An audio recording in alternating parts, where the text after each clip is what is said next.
Nenhuma. Porque o servo não dá desculpa, o servo simplesmente obedece. Eu queria que você entendesse que nessa história toda você não é convidado. Aqui não tem isso não, só na minha igreja. A minha igreja tem, nas outras igrejas. Aqui não. Aqui não tem isso não. Mas as outras igrejas estão cheias de gente achando que é convidado. Aí você vai para fazer não vai dar, um monte de desculpa, cara, nunca pode nada, está sempre com outras prioridades, está sempre com outros afazeres, cheio de desculpas esfarrapadas. Nessas outras igrejas, essas pessoas têm que entender que eles não são convidados. Eles são o quê? E servo não dá desculpa, servo simplesmente faz o quê? Obedece. É assim que funciona. Porque o Senhor que preparou a ceia, o Senhor que já disse que está tudo pronto, que já entregou o cordeiro para essa ceia, disse que quer que a casa dele fique cheia. E ele disse assim: sai, e sai depressa. Sabe por que ele diz sai depressa? Por causa da urgência dessa mensagem. Ela precisa chegar a essas pessoas. Queridos, não podemos desistir diante de desculpas esfarrapadas. Invistam nas vidas dessas pessoas. Amem-as. Não desista delas. Sabe? Tenta imaginar essa cena. Deus é onipresente, Ele está aqui, mas eu quero que você visualize isso. Deus lá de cima, contemplando as coisas, olhando para a gente, dizendo assim: caramba, onde é que eu tenho servos? Ele está à procura de servos. Porque quando Ele olha, Ele vê um monte de convidados. Gente que acha que só veio para a festa, bonitinha, arrumadinha, pega tudo pronto. Não ouve uma palha, não quer ajudar em nada, cheio de dons, cheio de talentos. Todo o serviço desse servo, nesse momento, desse texto, era para fazer o quê? Arrumar a casa, era isso que ele fazia? O que ele ia fazer sempre que o Senhor dele mandava ele fazer? O quê? Convidar pessoas.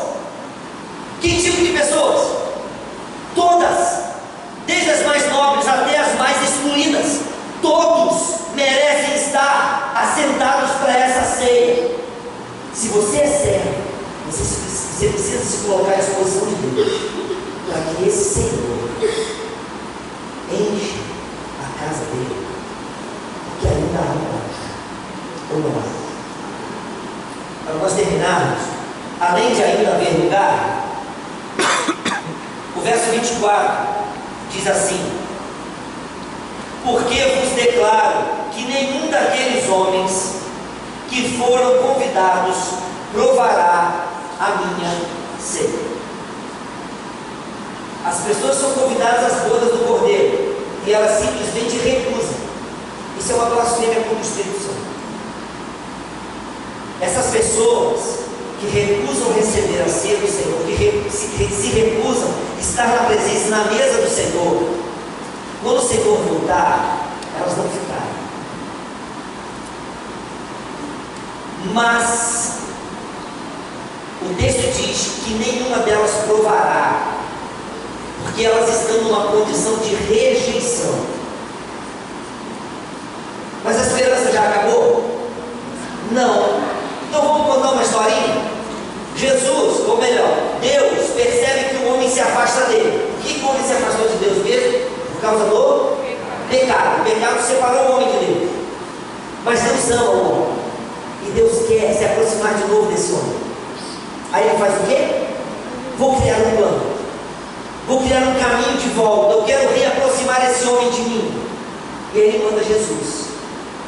Jesus vem, com permissão dele, morre uma morte substitutiva.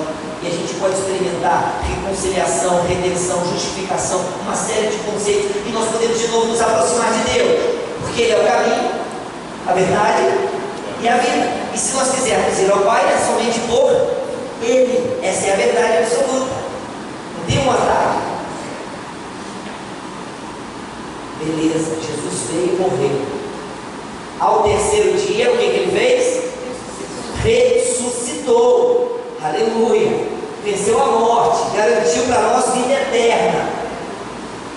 Ficou um tempinho ainda por aqui, trocando ideia com algumas pessoas, dando algumas orientações, mas depois desse período ele fez o quê? Deu um vazar. Mas antes de ir, ele disse assim: não vos deixarei, vou deixar com vocês, que é o Consolador, vai estar em vocês. No texto, olha essa coisa de Deus, Espírito Santo, é um negócio muito legal isso.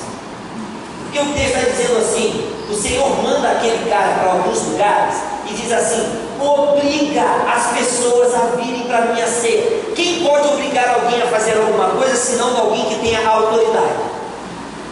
Deu para entender?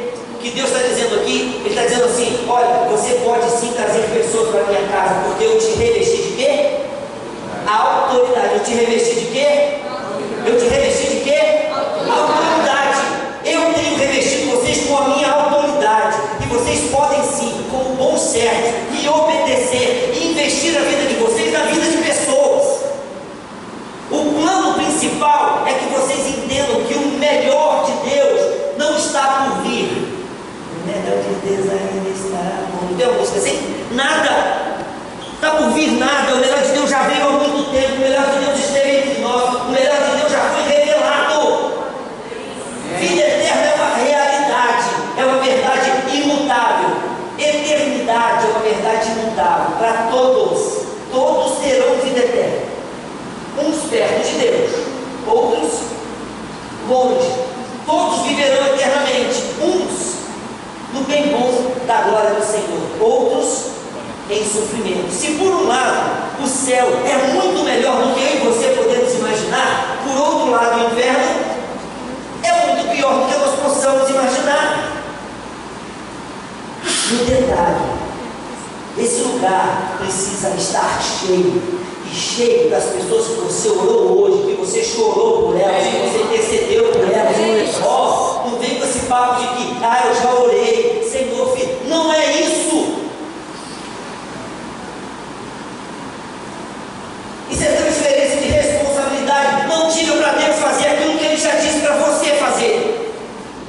Você que tem que sair e convidar. Ele já te revestiu de autoridade. Ele já colocou as palavras dele na sua boca. Ele já te deu o Espírito Santo dele.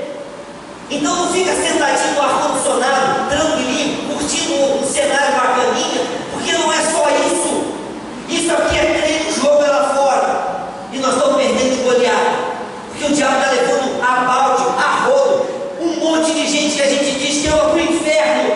E eu estou curtindo o gospel das paradas. Dá um tempo, galera. Vamos levar Deus a sério. Vamos levar Deus a sério. Sabe por quê? Porque ainda há tempo. Porque o Senhor quer a casa dele cheia. Porque Ele tem me dado autoridade para isso. Porque Ele tem dito aos servos dele: vai lá, investe nessas vidas, vai nos becos, vai na viela, vai aonde você tiver que ir, mas vai e cumpra o meu chamado para a sua vida. Porque eu vou voltar, diz o Senhor. E quando Ele voltar, talvez Ele te faça duas perguntas. Quando você chegar no céu, Ele vai mandar você olhar para aquela multidão de pessoas salvas e dizer assim: ô meu servo, quantos estão aqui por intermédio da sua vida? Eu espero que o mundo esteja muito bonito.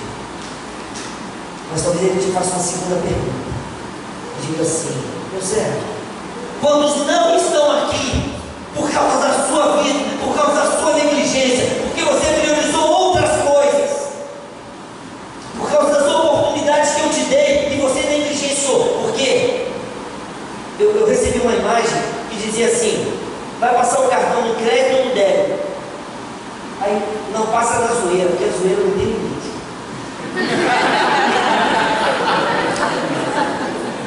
Deus tem te dado oportunidades de falar do amor dele. Deus tem te dado oportunidade para testemunhar do poder dele que tem sido revelado na sua existência. E a gente perde a oportunidade para sacanear alguém, eu não perco. Para sacanear alguém, para ferir alguém e dizer que é brincadeirinha, eu não Meu irmão, minha irmã, Jesus vai voltar. E quando Ele voltar, eu quero sim, com todos os meus erros, com todas as minhas falhas, eu não estou me colocando como o perfeito, mas eu estou dizendo para todos nós precisamos focar intencionalmente no propósito principal da nossa existência, que é fazer a vontade de Deus. E a vontade de Deus é que a casa dele esteja com muitas pessoas. Feche sua cabeça, feche seus olhos, vamos orar.